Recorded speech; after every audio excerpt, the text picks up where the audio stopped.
when do I know I'm Spider-Man? You won't. That's all it is, Miles. A leap of faith.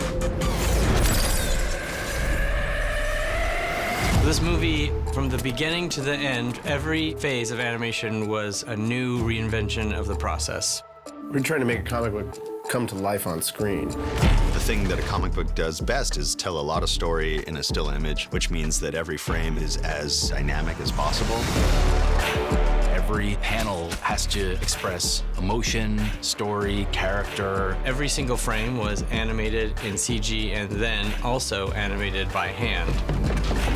Once we started to figure out that we could produce images that were evocative with our comic book textures, then it was about when do we dole them out. The Prowler street chase combines many of the things we were going for all in one sequence. Miles Morales is running away from Prowler. He's traumatized. So it's a character who's in a moment of really emotional crisis, and at the same time, it's a really dynamic action scene. We felt like we could underscore every single shot with something dramatic. You're seeing a lot of the new rules that we developed in action. We aren't using motion blur. So we had to use traditional 2D techniques to make smears and wipes when characters were moving across the screen quickly.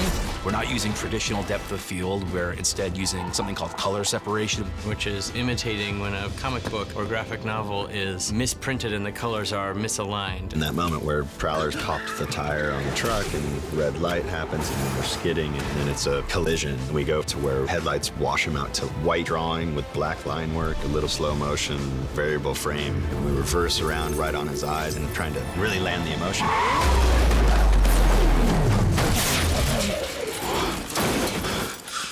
It's a great example of the kind of thinking we were doing for the whole movie to make sure that the choices that we were making were going to be the most expressive and have the most impact. Because you've got minutes of somebody's life, you don't want to waste them. You want to pack as much as you can into each moment that you have their attention. The final look is something that you haven't ever seen before.